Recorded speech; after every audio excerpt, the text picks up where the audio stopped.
결과적으로 10억짜리 비즈니스를 100개의 지분으로 쪼개서 1000만원 이상만 있으면 누구나 건축에 참여할 수 있는 것이 가능하게 되었습니다.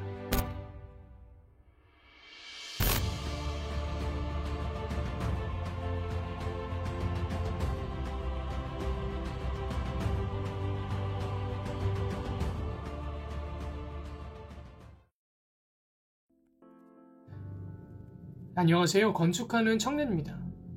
이번 시간에는 건축 대금을 어떻게 준비할 것인가에 대해서 이야기를 나눠보도록 하겠습니다. 지금부터 말씀드리는 것은 건축에 전혀 참여해 본 적 없는 분들을 배려한 설명이라는 점을 감안해 주시기 바랍니다.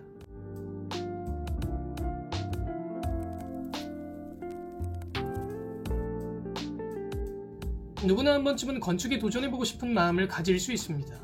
하지만 겁이 나죠. 그래서 1000만원, 2000만원 이렇게 작은 금액부터 시작하며 배워나갔으면 참 좋겠는데 세상 어디에도 그런 방식으로 건축에 참여를 시켜주는 곳은 없습니다. 우선 수도권의 빌라 한 동 건축하는 비용이 대략 10억 정도라고 가정할 때 과연 이 돈을 어떻게 마련할 것인가?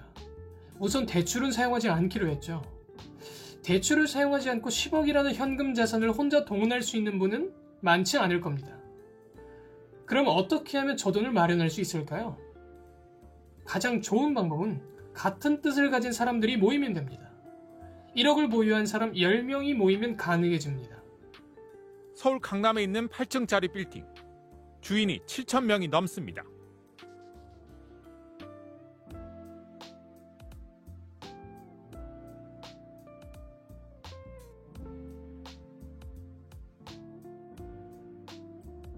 해당 자료를 보면 서울 강남에 있는 8층짜리 빌딩의 주인이 7,000명이 넘습니다. 이 빌딩은 100억 원짜리 빌딩으로 200만 주가 넘는 지분으로 쪼개 투자자를 모집했습니다. 한 명당 평균 투자금은 100만 원으로 마음이 맞는 사람들이 모여 100억 원짜리 빌딩을 만들어냈습니다. 자, 이처럼 1억을 보유한 사람 10명이 모이면 투자 단위가 10억에서 1억으로 확 낮아집니다.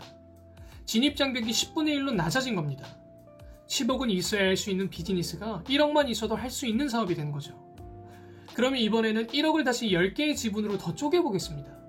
그렇게 되면 최소 투자 단위가 1000만 원으로 더 낮아지게 되죠. 결과적으로 10억짜리 비즈니스를 100개의 지분으로 쪼개서 1000만 원 이상만 있으면 누구나 건축에 참여할 수 있는 것이 가능하게 되었습니다. 1000만 원을 기준으로 만약 5천만 원이 있으면 5개의 지분을 갖게 되는 거고 2억이 있으면 20개의 지분을 소유할 수 있게 되는 거죠.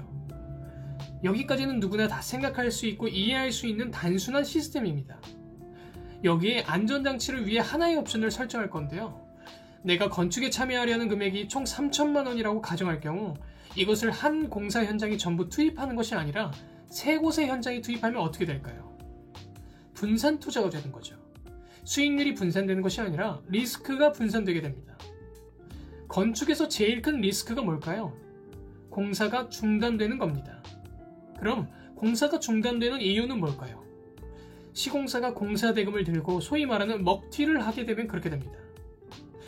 사실 저랑 함께 하면서 그런 일이 일어날 확률은 없다고 봐야겠지만 앞서 말씀드린 것처럼 저는 건축 사업의 대중화를 생각하고 있고 그러기 위해서는 투자를 생각하는 분들에게 발생 가능한 모든 리스크를 전달하는 것이 맞다고 생각합니다. 어떤 위험 요소가 있는지를 알아야 해법도 이해할 수 있을 테니까요. 즉, 위험하다는 막연한 생각 때문에 접근조차 하지 못하는 분들에게 뭐가 위험한지를 정확히 설명하고 그것을 어떻게 제거했는지를 이야기하는 것입니다. 비즈니스에 접근할 때 스스로에게 가장 먼저 던져야 하는 질문이 있습니다. 너 같으면 그거 사겠니? 너 같으면 그거 돈 주고 사 먹겠니? 너 같으면 그거 또 사 먹으러 오겠니? 여기에 강력하게 예스를 외칠 수 없다면 다음 질문으로 넘어갑니다. 그럼 어떻게 하면 사겠니?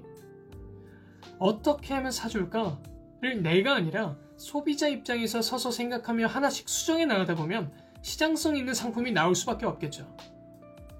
오늘은 여러 현장에 분산해서 자금을 투입시키는 것까지 이야기를 나눴습니다. 다음 시간에 이어서 나누도록 하겠습니다.